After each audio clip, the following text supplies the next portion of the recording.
You could call me the problem, or you could really just call me the can man, because anybody can get it. Africans, Americans, Dominicans, Mexicans. He could get it. She could get it. Alexa Grasso would definitely get it. Anybody can get it. What's happening, ladies and gents? You know we are here with the undisputed, undefeated MMA to boxing comparison list that you have all been definitely asking for. Definitely been asking for, dude. I know. Trust me, I'm here to save the day. Don't even worry. Now you might ask me, hey PG, what makes you certified to talk about this? Well, as you can see with the visual aid I've given you, I am Adrian Broner. This is me and my former 135-pound WBC strap. Boxing hasn't been going so good lately, so I've become the first black YouTuber in the MMA community. So, without further ado, let's get into it. Our first comparison, Leon Edwards and Terrence Crawford. Now, very basic comparison, and you might think the parallels are pretty clear. Leon Edwards, very rangy, smart. He takes in your fighting style. He gets points. He doesn't really strive for knockouts, but he can get them if needed to be. He's a very talented and high IQ fighter, as you learn over time. And Terrence Crawford, as he's shown, is a very intelligent fighter. He's an ugly nigga, but very intelligent fighter. Both have very great physiques. Let's not dwell on that. These fighters both get it done in their respective sports. They're the respective undisputed champions of their division. They are at the top, and I don't see them going away for a little while. And they both dethroned kings of their division. Leon Edwards destroying Kamaru Usman in the 1 and 2 fight. And Terrence Crawford giving that royal beatdown to Errol Spence made me sad to my core. Sad to my core, but he did give that beatdown to Errol Spence. And so these are the two fighters that I find compare very well. On to the next. Okay, hear me out. Alright? This is not racist. I am not racist. It is not because they're Asian. They do not look alike. They are not family. This is not why I put this, alright? Inoue and Choi. Now, hear me out. Choi. I'm being racist. I ain't gonna lie, I'm being racist. Inoue and Demetrius Johnson. This is the comparison to make. Now, I tried to find a better comparison for Inoue. I was looking for a smaller guy with a little bit more pop, a little bit more oomph in his shots. Somebody that was maybe not as dominant as Demetrius Johnson, as he's like the undisputed GOAT at his weight class. Then I realized there's no nigga like that in flyweight. Most of them suck. Most of them have no power. They don't have many knockouts. And I just realized Inoue is the fucking GOAT.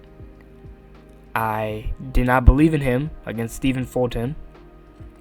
And I woke up at 5 a.m. to watch that fight. I picked Stephen Fulton by decision. And I woke up at 5 a.m. to watch my nigga get his ass whooped. I respect Inoue. He's a GOAT of the little niggas. Demetrius Johnson, GOAT of the little niggas. They both do not fight very similar to each other, but when it's time to go down and get it done, they get it done. I can respect them for that. Inoue and Demetrius Johnson. On to the next. Canelo Alvarez and Max Holloway. Now, hear me out for this one. They are two different sized men.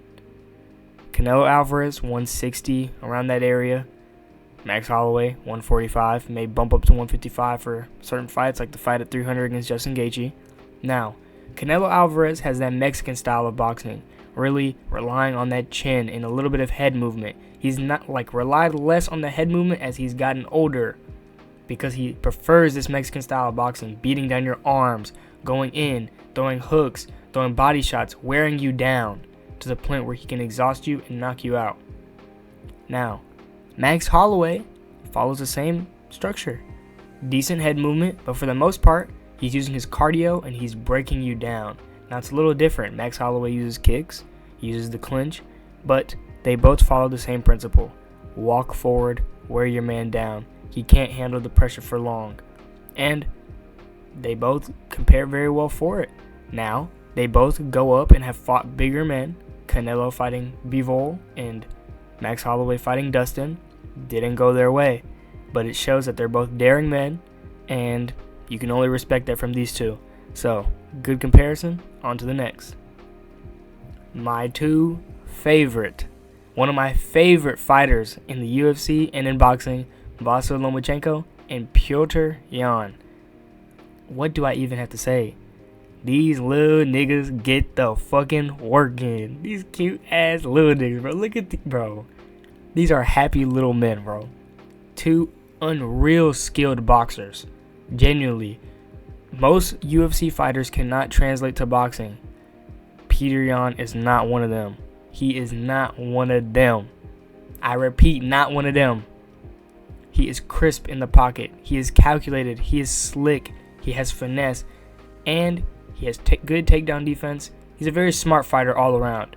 And we all know Vasyl Lomachenko, a master in the ring, should be undisputed right now, but we're not going to talk about that. Both masters in their respective sport.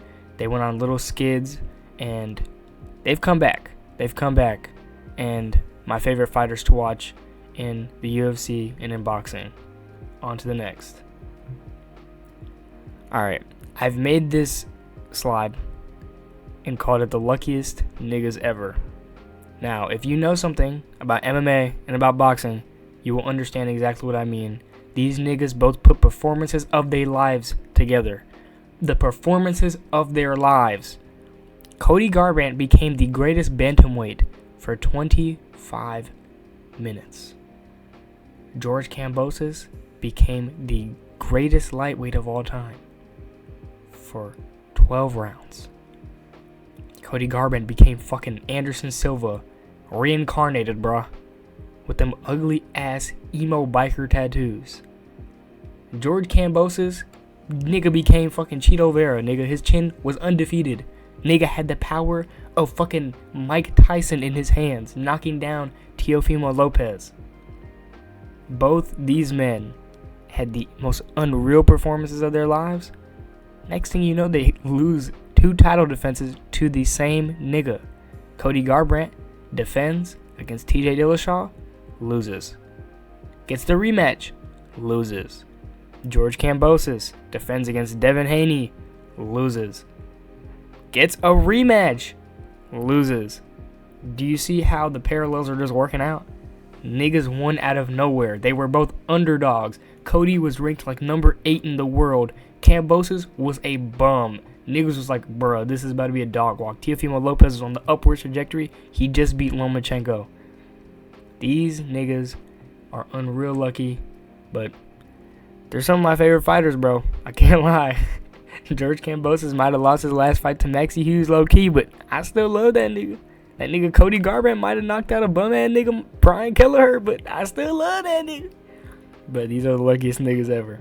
So this is why I compared them. On to the next. Now, this is a question of just aura. 2020 to 21, Khamzat and Artur Beterbiev. Now, I can't use Khamzat anymore. Aura is completely gone, fights once a year. Had a dogfight with Gilbert Burns, which is like, if you're going to be the boogeyman of the division, you cannot have a dogfight with Gilbert Burns, and arguably lost or tied in a fight to Kamaru Usman, who had 10 days notice and is a weight class lower than what you're fighting in. But in 2020 to 21, Khamzat was a scary motherfucker, bro. A scary nigga, like dude, when I tell you, this nigga, like, bro, he was finishing niggas left and right. And I compare him to Artur Beterbiev because Artur Beterbiev is still killing niggas left and right. He's made it past his whole division at cruiserweight. He literally speed ran the whole division and is at Bivol already. And if you don't watch boxing, that's basically like, imagine Khamzat just ran Gilbert Burns over, ran Kamaru Usman over in a very short period of time with 100% finish rate, and got to fight whoever the champion, like, not now, like, because now it's not like as scary, but imagine he was fighting Izzy type of thing when Izzy was still the champ. It's very crazy territory. Unreal 100% knockout rate. 2 demons in their aura in their respective eras. That's why I had to compare them. On to the next. Teofimo Lopez and Michael Chandler. Now, if you watch Teofimo Lopez box and you watch Michael Chandler fights, you might see this. I don't know, this might be a me thing, but I see these as two fighters that rely mainly on their athleticism to carry them through fights. They do not have the highest IQ, as you saw when Teofimo Lopez fought Jermaine Ortiz. Nigga was confused. He didn't know how to cut the ring off. He was trying to show off and trying to get a finish. You can't get a finish when a nigga's running around. You gotta take the fight into your own hands. Teofimo was not doing that. He lost a fight. He didn't lose a fight, but he arguably lost a fight to Sandor Martin. It's another plotty guy that walks around the ring. He uses his jab and sticks it out. And Teofimo could not adapt because his skills were lacking. But whenever he was fighting, back in the day with Lomachenko, when Lomachenko was injured, he was using his athleticism, and it was working. It works enough. The same thing with Michael Chandler. Michael Chandler beats Dan Hooker. He's an athlete. He beat Dan Hooker because he's an athlete. Dan gets to fight Charles Oliveira, gets to fight Justin Gaethje, gets to fight Dustin Poirier. Just going for a finish. It's a little bit different in MMA, but he's just going for a finish. He gasses himself out. Next thing you know, he's on the other end of a finish. Two low IQ fighters that rely mainly on their athleticism. And these niggas love to do backflips, bro. Don't even get me started. Like, these niggas love to do backflips. If you watch their fights, you know. These are two dancing, backflipping ass niggas. But I have nothing but respect. Both exciting fighters to watch. But this is the comparison. On to the next. Alright. Nigga, I'm asleep. Like, nigga, these niggas fight. I'm gone. Like, I don't even watch that shit. Like, I'm done. It's over. Shakur Stevenson last fight. I don't even know the name of the nigga he last fought. Like, Oscar or something. I don't know. That nigga was a bum. This nigga's a bum too. Shakur Stevenson put everybody, I kid you not, we was in a room, me and 3 of my friends, genuine sleep time. It was done. Muhammed Makhachev. Brother, get him out of here. I have never seen a man do more stank takedown attempts than this nigga. It is the hand on the ground. You cannot knee me, but I'm just gonna keep inching towards your legs. I get beat up on the feet, put my hand on the ground. It's like Aljamain Sterling, but buffed and worse. The most boring fighter ever. And Shakur Stevenson, he didn't have to be the most boring fighter, but he's become the most boring fighter ever. Both these fighters have unreal talent. If you watch their fights, they have talent. They're just not willing to put any risk into it. And they're not realizing in order for people to watch their fights and to buy their fights, they have to be entertaining. Shakur Stevenson didn't get the fight with Devin Haney because nobody wants to watch that boring shit. Muhammad Makhachev just got passed up by Steve Erceg. Muhammad Makhachev has a longer streak of wins than Steve Erceg has fights, and he got passed up for a title shot because he's so fucking boring. Come on, brother. Fix yourself. On to the next. Ciryl Gane and Tyson Fury. Now, they might not have many similarities in fighting, but they do. They're both slick boxers, use their size to their advantage, and they're both very flowy. They're both in the heavyweight category. So most people at heavyweight are not the most skilled. They're kind of bigger, rely on power, a little bit slower. These two are very big guys, but they're very sleek. They move fast. They use that jab. They're just very sleek boxers. They get it done. But one thing I have realized about both of them, they're ducks. Now Tyson Fury is becoming less of a duck because now he's finally accepted the fight with Usyk. He's done with the Wilder saga that I didn't even think needed to happen. He's done with losing to Francis Ngannou, which is fucking crazy after seeing Francis Ngannou get slept by Anthony Joshua, but we're not going to talk about that. And on the other hand, we have Ciryl Gane. Ciryl Gane is an anomaly to me, bro. He loses in embarrassing fashion to John Jones. Gets a title shot. He worked for it. He deserved it. Gets a title shot. And what does he do afterwards? He just rejects every single fight that they give him. Every single fight. He rejects Pavlovich, Blades, and Aspinall. Who the fuck do you want to fight, bro? Dead ass. Who do you want to fight, nigga? You want, to fight Sergey Spivak, get a win, and bump you up to a title shot. Explain to me how that makes sense. It don't, nigga. It don't. I'll tell you right now, it don't, nigga. You ain't getting no title shot, buddy. You get rear naked choked. He didn't get rear naked choked. He got, in-arm guillotine shot. I wish I could explain to you. Like, I wish you were there watching with me as I watched that sad-ass fight happen. Fat John Jones coming back and killing this nigga in a matter of minutes. Everybody was surprised. The commentator was surprised. Joe Rogan was like, oh my god, the fight's over? He's tapped. Buddy, he's a bitch. Both of these niggas are bitches. But Usyk has finally accepted the fight with Fury, and Fury's finally accepted the fight with Usyk, so maybe I'll be wrong. Maybe Fury will make me eat my words, but for now, duck-ass niggas, both of these niggas. On to the next. Now, I low-key hoed with the pictures. I ain't gonna lie. I'm not gonna lie. I low-key hoed with the pictures, but Spence and Usman. This is pretty simple.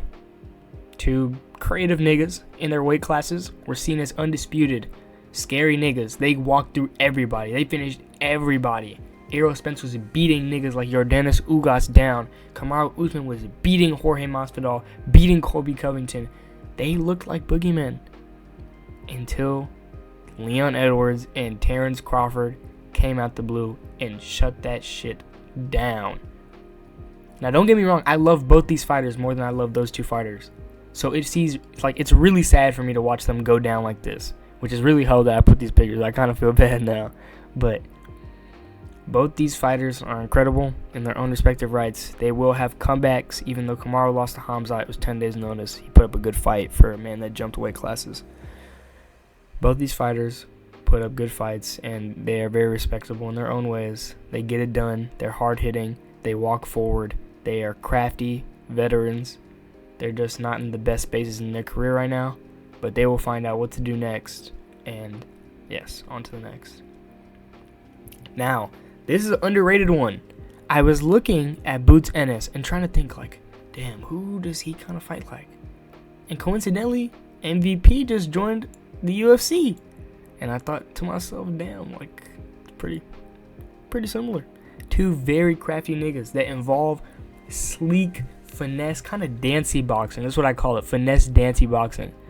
As you can see, Boots Ennis has clips of him like going slow-mo in the middle of fights, which is fucking insane. You have to have insane confidence to go slow-mo in the middle of a boxing match against a hard hitter.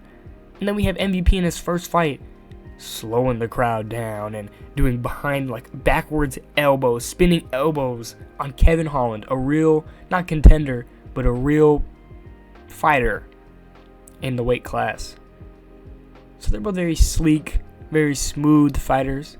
I respect them both, and hopefully we'll get to see these dream fights with Boots Ennis and Terrence Crawford and MVP and Stephen Thompson, somebody along those lines, Ian Gary. Well, I kind of want to see Ian Gary and Colby Covington, but you know what I mean. Both these fighters are very sleek, very dancey, good entertainers. Enjoy them a lot. Can't wait to see what they do in their careers. On to the next. Oh, I forgot about this one. Nigga, I'm sleepy again, nigga. I ain't gonna lie. When these niggas fight, alright, you probably don't even know who these fighters are on the screen right now, so I'm gonna tell you. On the left, as you can see, I think you know, remember the decision, Bilal Muhammed, the greatest fighter of all time, and Spider Monkey, Sebastian Fundora. Now, you might be thinking, why the fuck is Sebastian Fundora on a list? Why are you not putting only relevant boxers? I'm sorry, bro. I watched this nigga fight against Tim Tszyu this weekend, and I just realized, I've watched a couple of his fights. Dude, he cuts down to like 154 pounds. He's about 6'6". He dead ass does jab, 1-2, 1-2, jab, 1-2, jab, 1-2. He is fucking ass. He's the most boring fighter to watch. He will never knock out anybody because he has twig arms. And because all his fucking opponents are shorter, he can't even set up anything. All he can do is jab, cross, jab, cross, jab, cross. Maybe an uppercut if you're lucky. This nigga is one of the most boring fighters I have ever watched. And now, you understand why I put Bilal Muhammad next to him. Remember the decision. Gave me the title shot, Dana. I deserve it. Buddy, you're cooked. You like the burrito from fucking, what's that movie called? This movie. This character. This character's gay too. That has nothing to do with anything. But I just wanted you to know, this character from Sausage Fest is gay. And he looks like Bilal Muhammad. And we're not remembering any decisions. You got one finish in your last 5 fights. Sean Brady. It was luck. Buddy, I hate watching you fight. They both do everything right. I'll tell you, they both do everything right. And I have no reason to be hating against them. they're just boring, bro. It's a piss break. It's like a nap break. It's a snack break bar. I'm gonna just move on before I get sad again. The greatest niggas. Rolly Romero and Marlon Chito Vera. Now, I love both these niggas, respectively. Like, I respectively love both these niggas. Chito's been kind of looking like a goofy lately with what he's been saying about the Sean O'Malley Grease thing, but, you know, I still love him. Nice guy, funny nigga. Like, he's kind of stupid, but, like, funny nigga. Rolly Romero, absolute retard, but funniest nigga in boxing. Very sad to watch him lose to the meaty hook nigga, Pitbull Cruz, this weekend, but it was fine. You know what I mean? Like, it happens. The thing about both these fighters is I realized they're kind of like fluky guys. They both have unreal chins. They don't go down. Well, Rolly Romero did go down against Gervonta Davis, but that's different. That's like fighting the hardest puncher in your division type of thing. Like, everybody goes down to Gervonta. But Rolly Romero fights Pitbull Cruz and gets beat the fuck up for 8 rounds. Just like Chito got beat the fuck up for 5 rounds by Sean O'Malley. He's wobbled. He's moving around. He's cooked. Getting hit with the hardest shots, does not fall. And to add to their flukiness, these niggas get unreal fluke knockouts. Chito Vera losing to Dominic Cruz in unreal fashion. Old man Dominic Cruz is giving him the work, but he has pillow hands, so you can't get him out of there. And in the last round, it broke my heart to watch this nigga kick Dominic Cruz in the face on accident. He walked off knowing, goddamn nigga, I am lucky today. I got away with one. Rolly Romero fighting for that WBA or WBC, whatever strap it was, title against Ismael Old Man Barroso. The nigga's 40, bro. Look at his face. He has calcium deficiency. He needs to get in a mental health hospital. Take him to the retirement home. He's fighting this stagnant-ass, slow-footed Ismael Barroso. Ismael rocks him. He rocks him. And, no, he drops him. I forgot he drops Rolly. And Rolly comes back and hits him a couple times, and I guess the ref just got scared for this nigga's safety because he's so old. And ended the fight. And Rolly became a champion. It's unreal, but I love both of them. They're both entertaining. Rolly Romero is like one of the funniest fighters in boxing. I love him so much. I want him to fight Adrian Broner, the Undisputed. I want him to fight me, but we can get to that at some point. But this is the comparison for these two. On to the next. Alright. No disrespect. Alright. 2 dangerous niggas. Kill me. Beat my ass. Murder me. Put me in the dirt. These are power merchants, alright? Not much skill involved. It's just, fuck it, let me throw this haymaker. Fuck it, let me throw the haymaker. Fuck it, let me throw the haymaker. When you fight real skilled boxers, it's over, buddy. Deontay Wilder used up all that power, but Tyson Fury still couldn't get him up out of there. He gets knocked out by, what was his name? Joe Parker. Joe Parker. His name was Joe Parker. 2K generic boxer. He's a good boxer, but just 2K generic name. Derek Lewis, he got laid on. His jiu-jitsu didn't work anymore. Against Jetson Almeida. Got laid on. But then, you'll see him knock out a nigga like these niggas are just very confusing. They don't really have much skill. Well, Derek Lewis has more skill than Deontay Wilder in his, own sport. But for the most part, most of these niggas don't have no skill, bro. He kind of fat. This nigga kind of tiny. Deontay Wilder tiny. Derek Lewis fat as shit. He's kind of getting swollen now, but they're both pretty fat. You know what I mean? But they're not on the blob. He's not on the blob list yet, but that's another video. Both these fighters, very good at their own thing. They're power merchants, alright? Love watching them fight. Always scared for a knockout. You know what I mean? But sometimes when there's no knockout, it's just them getting killed, and I be feeling bad. But good fighters, good comparison. Deontay Wilder, Derek Lewis. On to the next. Now, the Devin Haney comparison took me a long time. Because it's hard for me to find fighters like Devin Haney. They know how to use both stances. Great jab. Great 1-2. Great body work. Smart, intellectual fighter. Just has not that much power. And I was first going to compare him to Corey Sandhagen. I wanted to compare him to Sean O'Malley. And I thought about it. Why can't I compare him to Islam? Islam in MMA, of course, is way better at sambo and way better at wrestling. He can take it to the ground. But on the striking, he is one of the most defensively sound strikers, just like Devin Haney. Statistically, he's one of the most defensively sound strikers. He has a great jab, great 1-2, great 1-2-3 with the hook. He gets body work in. He's good in the clinch. Him and Devin Haney are very, very good at what they do. Devin Haney was undisputed at lightweight. Islam is disputed at lightweight. And you know what? This might be a stretch. Devin Haney had a close little robbery fight with Lomachenko, bro. Islam had a close little robbery fight with Volk. Dude, a birdie told me. I have nothing to say, but both these fighters, very good fighter. Great fighter. Both these niggas great fighters, and yeah, on to the next. Alright. Nigga, this is the tweaker slide. This is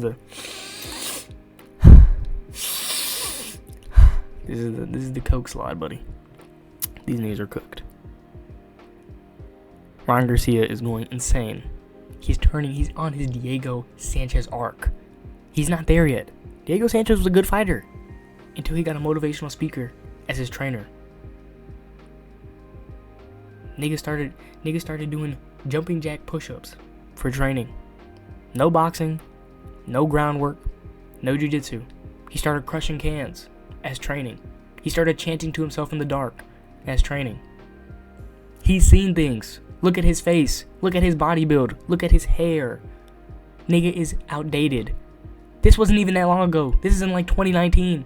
Nigga like he from 2012. Buddy, you're cooked. Then we have Ryan Garcia on the other hand. Now he looks so innocent. And he has no flaws in this picture right here. Chill. No glaze. Now, this nigga talking about he's seen things. I can't even say it or I'm going to get demonetized. But he's seen things. Brother, you're cooked. Stay off the coke. Both of you niggas. Good fighters. Ryan Garcia's a great fighter. Well, he kind of be tweaking. You don't really be training. He kind of get fat. Like, I'm not going to get into it. But both great fighters. Just need to stay off them drugs. That cocaine. On to the next. Gervonta Davis and Conor McGregor. Conor McNigger. Alright. Both these fighters are the face of their sport. They might not fight the same, but all I can really say is there is no Tank in the UFC. I was thinking like Josh Emmett, like I don't know, like just a fighter that gains intellect and uses punches at the right time, gives up rounds. It could be Peter Yan, but I feel like Peter Yan is closer to Lomachenko, and they're both the face of their sport. They got money and they put on for their respective sports, so you can do nothing but respect them for that. Two very inspirational guys right here, Tank Davis and Conor McGregor. I wanted to add this out of my own volition. This is Pitbull Cruz and Jeff Neal. I don't know what the fuck Jeff Neal got going on in this picture. That nigga, I don't know. That nigga, he must smell some booty or something. But I just want you to look at these niggas. There's nothing behind their eyes. There is no IQ. There is no intellect. All you see, all they see, is your head and big meaty hooks. There is no IQ needed. Jeff Neal don't need no IQ to work at Outback Steakhouse. Isaac Cruz is 5'2". He had no choice. He had to box. He can't throw no jab. He only has meaty hooks. Jeff Neal, meaty hooks. In the clinch, he'll just hold you there. There is no work getting done. He just holding because he likes to hold. He misses the way his mother held him. These niggas are lost. They're very fun to watch fight. Pitbull Cruz more than others. Pitbull Cruz is the funniest nigga, bro. Dead ass, a little ball, and then But he gets it done, bro. What can I say? He fucking gets it done. Him and his head-butting ass. But I just look at their eyes, bro. The lost children of boxing and UFC. Something happened to these niggas. I don't know what happened. I don't know who touched them. I don't know who touched them. Something happened to these niggas. On to the next. Alexander Usyk and Daniel Cormier. Now, the reason why I compare these two is they're both damn near undisputed at their weight classes until Tyson Fury and Jon Jones, but Usyk hasn't faced Tyson Fury yet. Daniel Cormier lost to Jon Jones twice. The reason why I compare them, though, is they're both smaller for their weight class. Daniel Cormier making the jump up to go to heavyweight and gaining some pounds. Alexander Usyk, he more is like a cruiserweight than a heavyweight, but he moves up to heavyweight to get that money, to get that respect, because he can hang with those boys because he's more skilled. As I said earlier, heavyweights, they're not the fastest, they're not the most skilled, they rely on power. These two are very crafty in their sport. They can deal with those bigger guys and that bigger power because they have a good chin, first of all. They have good skill, good head movement, good boxing. Daniel Cormier has good wrestling, good takedowns. You know, you can see the comparisons. They're both very similar fighters for the most part. Alexander Usyk, Daniel Cormier, respect them both. Love Usyk, friend of Lomachenko's. You know I gotta watch him tap in, hoping he beats Tyson Fury. Daniel Cormier, I wished he beat like Jon Jones, because I'm not a Jon Jones fan, but it's a video for another day. But Daniel Cormier and Alexander Usyk. On to the next. Ina. The GOATs. The Undisputed. Now this is unbiased. I have to put myself in Bobby Green. These two fighters have no flaws in their game. They lose fights more for lore and for arc more than they do for actually losing. Like Bobby Green in his fight against Islam, like he wanted to get submitted because he had to make the steroid claims afterwards. Adrian Broner, he lost to Maidana. He wanted to give people a funny moment so that when me and him, when we together come back on the come up, people are gonna see this legendary story of having it all and losing everything and getting it back. Two great fighters. These are two great fighters right here. They fight everybody. They do it with anybody. You know what I mean? This is unbiased. Got nothing but respect. Find me fighters that can beat these two. Find me fighters that you'd rather see in the spotlight besides these two. Yeah, that's what I thought. I didn't think so. The GOATs. Don't forget it. And that is the UFC to boxing comparison list. Let me know what you guys think about the comparisons down in the comments. Let me know if you guys had any comparisons that you disagreed with. Any comparisons that you felt like you had a better pick for, on my opinion. But I'd love to hear y'all's responses. Anyways, leave a like, leave a comment, and I'll see y'all next time. Make sure to bring me that money. Couple names recently. Who were they? Listen, man. They call me the problem, but you could call me the can man, because anybody can get it. Africans, Americans, Dominicans, Mexicans, anybody can get it.